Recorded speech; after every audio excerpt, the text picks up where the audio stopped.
Well, could this happen here on November 1st? The Department of Homeland Security says, yes, it can. It's spending $80 million to batten cities down. You won't believe why, though.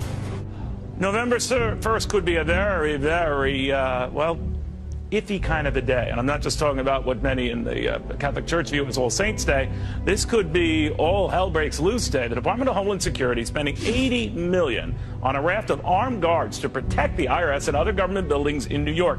Not from terrorist threats, mind you, but from American citizens, because on November 1st, the food stamp program is set to start decreasing the amount that is allocated to food stamp recipients. Not all, but a good many, and they're worried that violence will ensue. TeaParty.net chief strategist Niger Innes says, like Greece, violence is a serious concern when entitlements are threatened. And Niger, I guess they're preparing for the worst. Should they be? Well, this is really frightening. I mean, we are on a slow march to becoming Greece. You know, what this says more than anything is that when you have nearly 50 million Americans on food stamps that are forced to be on food stamps because of a miserable economy that big government is strangling, then you have a situation where it's obvious what government can give to you, government can take away. And we have a crisis within our country right now when you have the 50 million people, nearly the entire West Coast, three states on the West Coast of the United States, on food stamps. That's the real outrage, and that's the real crisis. To say nothing of about 100 million Americans who get some sort of food assistance. Now, I'm not begrudging the fact that there are some who genuinely need that help, and we should help them. But it's gotten so out of control now that if it keeps going at this pace, of course, everyone will be on it. And we have to get out of this. I mean, we are on a slow march to being Western Europe, a socialized Western Europe, big government state where people have not only on entitlements but have an entitlement mentality. And I'm not blaming the people that want these entitlements, or in many cases might even be addicted to these entitlements. I'm saying they are victims and need to be liberated. Top story headline: Chase Bank limits cash withdrawals, bans international wire transfers.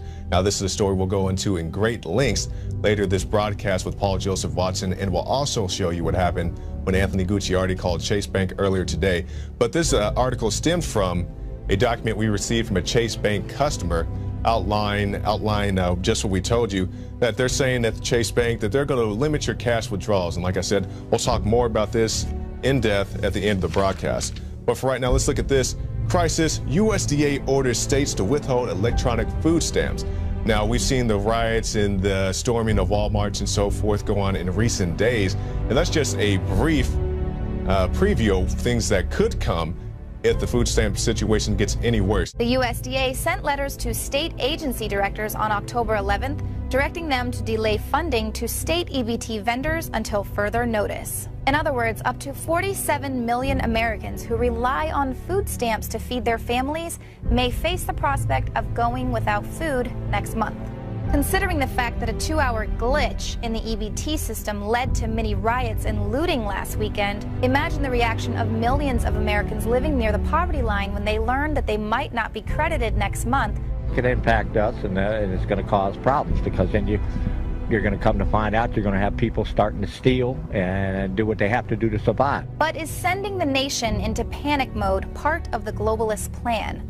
Former Navy SEAL Ben Smith seems to think so. They want us to do something. They either want to diminish our voice or our significance, or draw contact, and they can crush us. I mean, you've got Sheila Jackson Lee, who is calling for martial law to end the shutdown. This strategy of creating pressure from above and below would mean that the government could create the crisis of a food shortage and then swoop in to restore order, thereby expanding government power at the expense of individual rights.